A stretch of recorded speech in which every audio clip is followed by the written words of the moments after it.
Hello guys and welcome back to Best Car Picks. ഇപ്പോൾ സെൽട്ടോസിൻ്റെ പ്രൈസൊക്കെ വന്ന സ്ഥിതിക്ക് നമ്മൾ ഇന്നത്തെ വീഡിയോയിലൂടെ നോക്കാൻ പോകുന്ന പുതിയ സെൽട്ടോസിൻ്റെ വളരെ പ്രസിദ്ധമായിട്ടുള്ള ബേസ് വേരിയൻറ്റിനെ പറ്റിയാണ്.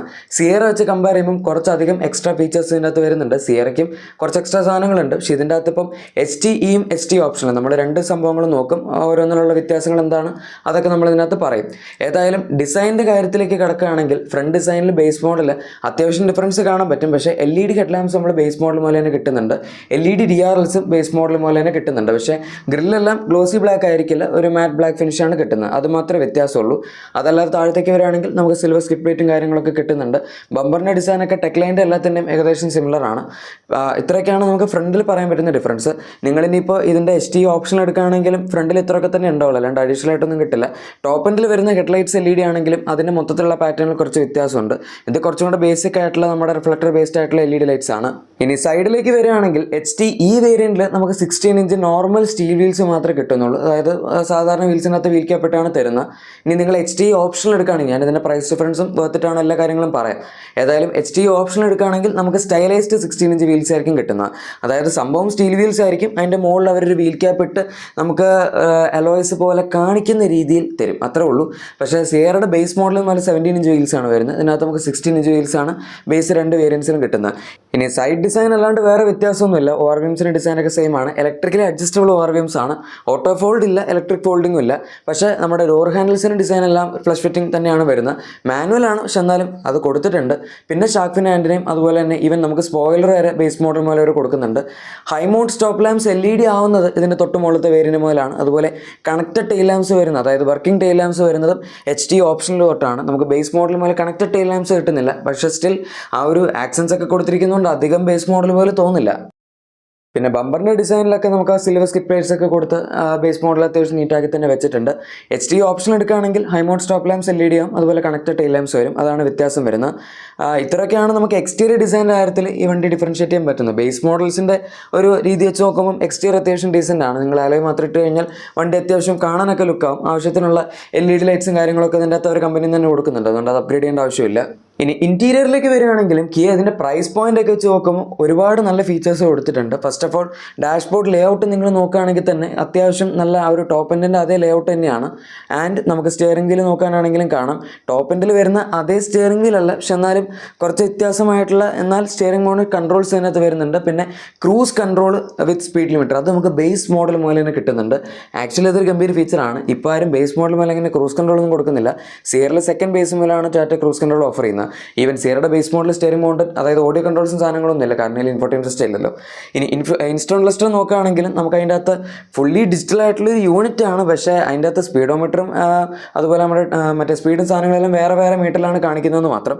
നടുവിലൊരു 4.2 ഇഞ്ച് സൈസ് വരുന്ന കളർ TFT ഡിസ്പ്ലേ ഉണ്ട്. ആൻഡ് അതും അത്യാവശ്യം ഡീസൻ്റ് ആണ്. ഭയങ്കര ഗംഭീര ക്ലസ്റ്റർ എന്ന് പറയാൻ പറ്റില്ല, പക്ഷേ എന്നാലും ബേസ് മോഡലാണെന്നും കൂടെ ആലോചിക്കണം. ആ സാഹചര്യത്തിൽ കുഴപ്പമില്ല. ഇപ്പോൾ വെർണയുടെയൊക്കെ ടോപ്പിന് നമുക്ക് ഈ ക്ലസ്റ്റർ തന്നെയാണ് കിട്ടുന്നത്. പിന്നെ അതല്ലാതെ 4 4 പവർ വിൻഡോ കൊടുത്തിട്ടുണ്ട്. ഡ്രൈവർ സൈഡിലോ ടോപ്പ് ഡൗൺ ഉണ്ട്. ഇൻസൈഡ് ഡോർ ഹാൻഡിൽസ് കൺട്രോൾ നിങ്ങൾക്ക് കാണാം, സിൽവർ ആണ്. പിന്നെ നമുക്ക് ORVMs ഇലക്ട്രിക്കൽ അഡ്ജസ്റ്റ് ചെയ്യുന്ന ഞാൻ ഓൾറെഡി പറഞ്ഞായിരുന്നു. നമുക്ക് നോർമൽ കീലെസ് എൻട്രി ഇതിനകത്ത് അവൈലബിൾ ആണ്. പക്ഷേ പുഷ് ബട്ടൺ സ്റ്റാർട്ടിന് സാധനങ്ങളൊന്നുമില്ല. സെൻട്രൽ ലോക്കിംഗ് കാര്യങ്ങളൊക്കെ ഉണ്ട്. ഇനി സെൻട്രൽ കൺസോൾ ഏരിയയിലേക്ക് വരികയാണെങ്കിൽ 10.25 ഇഞ്ചസിൻ്റെ ടച്ച് സ്ക്രീൻ ഇൻഫോർടൈൻമെന്റ് സിസ്റ്റം, അതും wireless Android auto, apple CarPlay, 6 speakers, ഇത്രയും സാധനങ്ങൾ അവർ ബേസ് മോഡൽ മുതലാണ് കൊടുക്കുന്നുണ്ട്. അതൊരു ഗംഭീര സംഭവമായിട്ട് എനിക്ക് തോന്നി. സിയറയുടെ ബേസ് മോഡൽ ഇൻഫോർടൈൻമെന്റ് സിസ്റ്റം ഇല്ല, സ്പീക്കറും ഇല്ല. അതൊരു വലിയ മിസ്സാണ്. ഇത് കണ്ട സമയത്ത് അതും സിയറിലും വിലക്കുറവാണ് ഇതിന്, അതും കൂടെ ആലോചിക്കണം. സോ അങ്ങനെ നോക്കുമ്പോൾ ഗംഭീര സംഭവം തന്നെയാണ്. പിന്നെ മാനുവൽ AC ആണ് ഇതിനകത്ത് വരുന്നത്. പക്ഷെ അതിൻ്റെ കൺട്രോൾ മറ്റേ പഴയ സെൽറ്റോസിലുള്ള പോലെ അങ്ങോട്ടും ഇങ്ങോട്ടും തിരിക്കുന്ന വട്ടത്തിലുള്ള സംഭവമല്ല. അതിന് റോട്ടറി കൺട്രോൾസ് മാറ്റിയിട്ട് അപ്പ് ആൻഡ് ഡൗൺ ടോഗിൾ ആക്കിയിട്ടുണ്ട്. അതുകൊണ്ട് അത്യാവശ്യം പ്രീമിയം ഒരു ലുക്കാണ്. നമുക്ക് ബേസ് അതായത് മാനുവൽ AC ആണെങ്കിലും അത്ര ഒരു ഇൻറ്റിമിഡേറ്റിംഗ് ആയിട്ട് തോന്നില്ല. ഇനി നിങ്ങൾക്ക് ഓട്ടോ AC വേണമെങ്കിൽ STKയുടെ മുകളിലോട്ടൊക്കെ പോകേണ്ടി വരും. അതല്ലാതെ ചാർജിങ് പോർട്ട്സും കാര്യങ്ങളൊക്കെ കൊടുത്തിട്ടുണ്ട്. ബേസ് മോഡൽ ആയതുകൊണ്ട് നമുക്ക് ഇലക്ട്രോണിക് പാർക്കിംഗ് ബ്രേക്ക് ഒന്നുമില്ല, സാധാരണ ഹാൻഡ് ബ്രേക്ക് ആണ്. പക്ഷേ നിങ്ങൾ ഇതിൻ്റെ മുകളിലത്തെ വേരിയൻ്റ്, അതായത് HT ഓപ്ഷൻ എടുക്കുകയാണെങ്കിൽ തന്നെ അതിൻ്റെ അകത്ത് ഓട്ടോമാറ്റിക് മോഡലിൽ നമുക്ക് ഇലക്ട്രോണിക് പാർക്കിംഗ് ബ്രേക്ക് കിട്ടുന്നുണ്ട്. അഗെയിൻ അത്യാവശ്യം നല്ലൊരു കിടിലൻ ഫീച്ചറാണ്. സിയറുടെ ബേസ് മോഡൽ മുതൽ ഇലക്ട്രോണിക് പാർക്കിംഗ് ബ്രേക്ക് ഉണ്ട്, പക്ഷേ അതിന് സെപ്പറേറ്റ് സ്വിച്ച് ഒന്നുമില്ല, വണ്ടി തന്നെ കൺട്രോൾ ചെയ്യാണ്. ഇനി മെറ്റീരിയൽസ് ഒക്കെ നോക്കുകയാണെങ്കിലും ഡാഷ്ബോർഡിൽ അത്യാവശ്യം ഡീസൻ്റ് ആണ്. ഒരുപാട് മറ്റേ സോഫ്റ്റ് ടച്ച് മെറ്റീരിയൽസ് ഒന്നും ഡാഷ്ബോർഡിൽ അങ്ങനെ കൊടുത്തിട്ടില്ല. പക്ഷെ എന്നാലും നമുക്ക് ആ ഒരു ലേഔട്ടും സാധനങ്ങളൊക്കെ ടോപ്പിൻ്റെ പോലെ തന്നെ കിട്ടുന്നതുകൊണ്ട് പ്രീമിയം ഫീൽ അവർ മെയിൻറ്റെയിൻ ചെയ്തിട്ടുണ്ട്. പിന്നെ അതല്ലാതെ നമുക്ക് മാനുവൽ ഡേ നൈറ്റ് IRVMസും സംഭവങ്ങളൊക്കെ അവൈലബിൾ ആണ്. അതൊക്കെ പിന്നെ ഈ വണ്ടികളിലൊക്കെ ബേസ് മോഡൽ നമ്മൾ എക്സ്പെക്ട് ചെയ്യേണ്ടതാണ്. ക്യാബിൻ ലൈറ്റ് കൊടുത്തിട്ടുണ്ട്.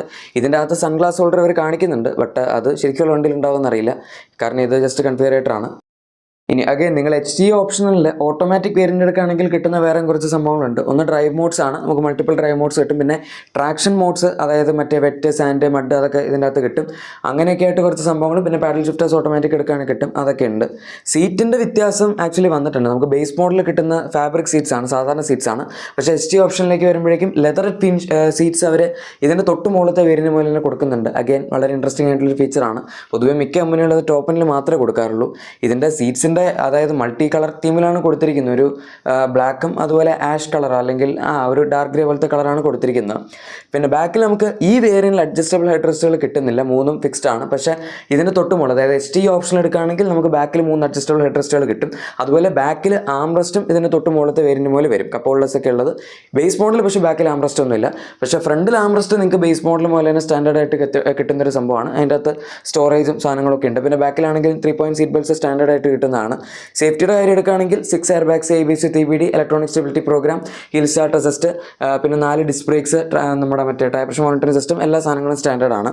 പിന്നെ ഈ വണ്ടി K3 പ്ലാറ്റ്ഫോമിലോട്ട് അവർ അപ്ഗ്രേഡ് ചെയ്തുകൊണ്ട് കുറച്ചുകൂടെ ബെറ്റർ സേഫ്റ്റി, നമ്മുടെ ക്രാഷ് ടെസ്റ്റ് റേറ്റിംഗ്സിലൊക്കെ എക്സ്പെക്ട് ചെയ്യുന്നുണ്ട്. ഇനി അതല്ലാതെ തന്നെ ബേസ് മോഡൽ സർപ്രൈസ് ചെയ്യിപ്പിച്ച വേറൊരു കാര്യം ഇതിൻ്റെ കളർ ഓപ്ഷൻസ് ആണ്. സിയറയിൽ ആകെപ്പാട് 3 കളറേ ഉള്ളൂ. ഈ വണ്ടിയിൽ ബേസ് മോഡലിൽ അവർ 9 കളറാണ് ബ്രോഷറിൽ കാണിച്ചിരിക്കുന്നത്, ഓർ കൺഫിഗറേറ്ററിൽ കാണിച്ചിരിക്കുന്നത്. ആക്ച്വലി ഭയങ്കര സർപ്രൈസിംഗ് ആണ്. മിക്ക കമ്പനികളും ബേസ് മോഡൽ വളരെ കുറച്ച് കളേഴ്സ് കൊടുക്കാറുള്ളൂ. ഡ്യുവൽ ടോൺ ഓപ്ഷനൊന്നും ഇല്ല. പക്ഷെ എന്നാലും 9 കളേഴ്സ് ആക്ച്വലി ഉണ്ടെങ്കിൽ അത് ശരിക്കും ഗംഭീരം തന്നെയാണ്. ഇനി എഞ്ചിൻ ഓപ്ഷൻസിൻ്റെ കാര്യം എടുക്കുകയാണെങ്കിൽ 1.5 ലിറ്റർ NA പെട്രോളും 1.5 ലിറ്റർ ടർബോ ഡീസലാണ് നമുക്ക് ഇതിനകത്ത് കിട്ടുന്നത്. NA പെട്രോൾ ആണെങ്കിൽ 6 സ്പീഡ് മാനുവൽ, ടർബോ ഡീസൽ ആണെങ്കിലും 6 സ്പീഡ് മാനുവൽ, 2 മാനുവൽ മാത്രമേ കിട്ടുന്നുള്ളൂ. HT ഓപ്ഷനിൽ എടുക്കുകയാണെങ്കിൽ നമുക്ക് രണ്ടിലും ഓട്ടോമാറ്റിക്കിൻ്റെ ഓപ്ഷൻ കൂടെ വരും. മറ്റ് NA ആണെങ്കിൽ നമുക്ക് IVT എന്ന് പറഞ്ഞ ഹ്യുണ്ടായുടെ CVT ടെക്നോളജിയാണ് വരുന്നത്. ഡീസൽ ആണെങ്കിൽ 1.5 ടോർക്ക് കൺവെർട്ടർ ഓട്ടോമാറ്റിക് ആണ് വരുന്നത്. സെക്കൻഡ് ബേസ് തൊട്ട് അവർ ഓട്ടോമാറ്റിക് കൊടുക്കുന്നു എന്ന് പറയുന്നത് നല്ലൊരു കാര്യമാണ്. ഇനിയിപ്പോൾ നിങ്ങൾക്ക് ഇതൊന്നും അല്ല ടർബോ പെട്രോൾ വേണമെങ്കിൽ അതും HT ഓപ്ഷനിലോട്ട് അവർ കൊടുക്കുന്നുണ്ട്. IMT മാത്രമേ കിട്ടുന്നുള്ളൂ. ഡ്യുവൽ ക്ലച്ച് ഒക്കെ വേണമെങ്കിൽ ടോപ്പിനിലോട്ട് പോകണം, അതായത് HTK ഓപ്ഷൻ വരെ പോകണം. പക്ഷേ എന്നാലും IMT എങ്കിൽ IMT 1.5 ടർബോ ഈ പ്രൈസിൽ കിട്ടുന്നത് ഗംഭീര കാര്യം തന്നെയാണ്. നിങ്ങൾക്ക് ഇവിടെ പ്രൈസസ് എല്ലാം കാണാം, HT വേരിയൻറ്റും അതുപോലെ HT ഓപ്ഷനിലും. ഇതിൻ്റെ ബേസ് മോഡൽ HT സ്റ്റാർട്ട് ചെയ്യുന്നത് 10.99 lakhs ആണ്, നമുക്ക് എല്ലാവർക്കും അറിയാം. HT ഓപ്ഷൻ എടുക്കുകയാണെങ്കിൽ 12.09 lakhsലാണ് സ്റ്റാർട്ട് ചെയ്യുന്നത്. അതായത് 1,10,000 രൂപയുടെ അടുത്ത് വ്യത്യാസം വന്നിട്ടുണ്ട് എക്സ്ഷോറൂം പ്രൈസിൽ.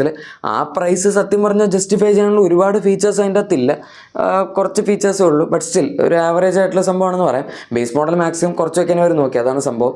ഇനി അതല്ലാതെ ഓട്ടോമാറ്റിക് എടുക്കുകയാണെങ്കിൽ നിങ്ങൾ 1.3 lakhs ആണ് എക്സ്ട്രാ കൊടുക്കേണ്ടത്. എല്ലാ മോഡൽസിലും ഓട്ടോമാറ്റിക്കിന് 1.3 lakhs തന്നെയാണ് എക്സ്ട്രാ വരുന്നത്. ഡീസൽ നോക്കുകയാണെങ്കിൽ സ്റ്റാർട്ടിംഗ് പ്രൈസ് വരുന്നത് 12.59 ആണ്. അത് നമ്മുടെ HT ഓപ്ഷൻ എടുക്കുകയാണെങ്കിൽ 13.69 lakhs ആണ് വരുന്നത്. അഗൈൻ അതിൻ്റെ ഓട്ടോമാറ്റിക് 14.99 lakhs വരെയാണ് പോകുന്നത്. ഇനി ടർബോ പെട്രോൾ 12.89 lakhs ആണ് HT ഓപ്ഷനിൽ തുടങ്ങുന്നത്.